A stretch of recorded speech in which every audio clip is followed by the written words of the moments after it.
guys, so we're watching a frush video. So yeah, guys. So yeah.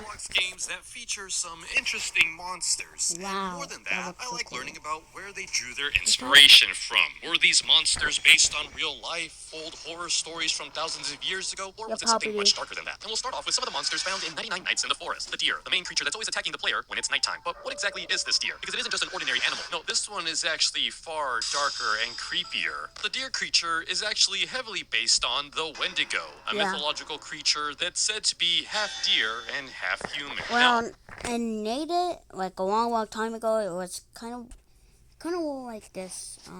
It doesn't.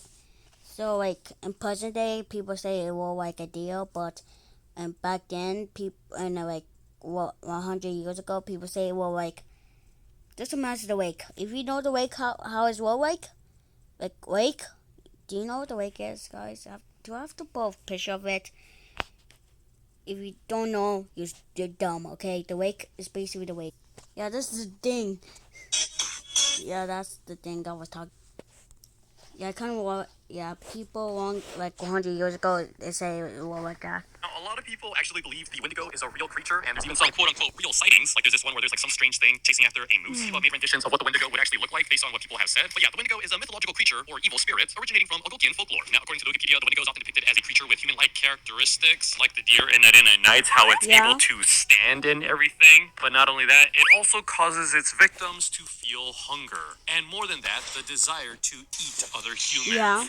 You know those cultists from 99 Nights? Yeah, those are also cannibals, and that's why they're after the player. Yeah, and not only that, there is this thing called Wendigo psychosis, which is actually a real thing that people can suffer from, in which people start craving flesh or other obscene things. Now, Wendigo psychosis has been documented as early as 1661, in which people would kill those with Wendigo psychosis in order to prevent cannibalism from occurring. There are even theories suggesting that Wendigos were created when humans resorted to cannibalism to survive. I don't believe the Wendigo creature itself is actually real. I think that's just all mythological folklore. But Wendigo psychosis is definitely a thing, and both of these concepts were the basis of the deer and the cultists that follow it in 99 Nights in the Forest. Though the lore is a bit different. In the lore with the deer is actually part human and part deer. Yeah, in the game, there's actually a science lab where you see two tables with cuffs on them. One of them was for the deer, the other was for a human. You know this because throughout the map, you sometimes see animals in cages, and even in the lab, we'll see a cage that was actually broken out of, meaning that the people in the forest were doing some weird experimentation,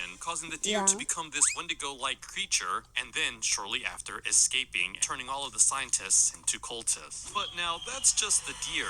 What about the owl itself? Because the owl is actually far more terrifying than the deer itself. What is the owl based on? Well, we know in the game the deer is actually scared of the owl. We know because of this cutscene in which it hears the owl and then runs away. But why? What exactly is this owl creature? Well, I believe it's actually based off of some demonic folklore. Yeah, there's two creatures the owl can be based on. The first one is the Kiki Yaon. Yeah, so this creature is a large owl with a huge beak, large head, and extremely large talons as well. Not only that, but it has several calls that can be heard from miles away. And yeah, this cryptid originates from Africa, and I wasn't able to find much more information about this creature in particular, but I was able to find another dark entity known as Stolas, which is a demon known as the Great Prince of Hell. He is often depicted as a raven or a crowned owl with long legs. Yeah, this is another image of Stolas. Yeah, the short summary of Stolas was that this was a creature that was once an angel in heaven, but then during the war in heaven, Stolas ended up aiding the devil and therefore was kicked out and turned into a demon. Now, why do I believe the owl in 99 Nights in the Forest is based off of this demon bird? Well, that's because that's kind of what we find in the game. Yeah, in one of the lab rooms, we see papers about a creature called the Entity, which, yeah, just looking at the image, it's very clearly talking about the owl. It shows here it hates sudden movements, it's hungry, but more importantly, it's connected to a strange ice temple.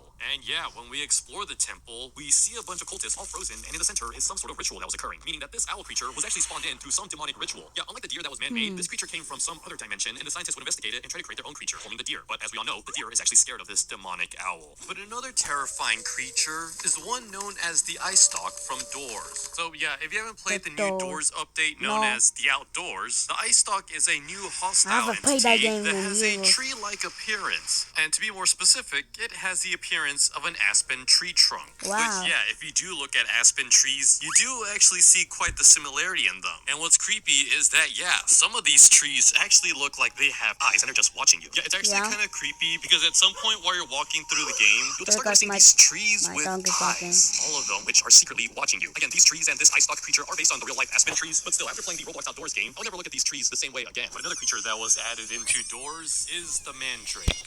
And yeah, the way that these creatures work is that they uproot themselves and begin wailing extremely loud. And if the player doesn't put them back in the ground, then the player will end up dying, specifically because of a heart attack. Now, these creatures were more than likely inspired off of the mandrakes from Harry Potter, in which they also yell, and so the students have to wear earmuffs to protect themselves, otherwise they would pass out or even die. But even these mandrakes were actually based off of some old legends in which people actually believed that mandrake roots were actually people. Like this in particular is a mandrake root from the 16th or 17th century. Yet, see, they have been associated with magic rituals throughout history. Yet the mandrake in real life has actually been dubbed the master of the life breath, or Satan's apple. Yet, you know, I've never actually looked at mandrakes in real life, but no, yeah, they're real plants, and yeah, they do kind of look like they're actually alive. Honestly, very spooky, not even gonna lie. But yeah, there was one superstition back in the day in which people believed that if you're to pull up a mandrake, you'd pretty much condemned to hell, and the mandrake root would scream and cry as it was pulled from the ground, killing anyone who heard it. Therefore, in the past, people have tied the roots to the bodies of animals and then used those animals to pull the roots from the soil. Yeah, and in European folklore, there's even superstitions of hearing the screams and then being killed by the screams. So back then, people would use dogs to pull up the roots and then even sometimes sacrifice the dog. Yeah, a lot of people did not like mandrakes. They thought that they were witchcrafts and even a key ingredient in making witches fly, the monument. So the monument is another creature that was added in the Outdoors update, in which it's this statue creature in which if the player stops looking at it, it would begin to follow the player and then eventually kill them. Yeah, so at first glance, these monuments look just like normal statues, but you can also see the crack right there, knowing that something strange is about to happen. Because yeah, the second you look away, that's when it actually begins following you. Now, if you haven't guessed already, the monuments are actually based off of the Weeping Angels, which are some entities from Doctor Who. And if you don't know how the Weeping Angels work in the Doctor Who show, if you take your eyes off them, they'll begin to chase after you. So here the person is staring right at the statue is not moving, but the second he turns away, it appears right in front of his face. Yet what I found interesting is that the creator of the Weeping Angels was actually inspired after encountering a statue in a graveyard, which would then mysteriously disappear when he would go to return at a later date. And now the creator also said that this statue looked like a literal angel that was weeping, and thus he just ran with that concept, which ended up becoming extremely popular. But now another creature that I feel doesn't get much attention are the crows in the Outdoors update,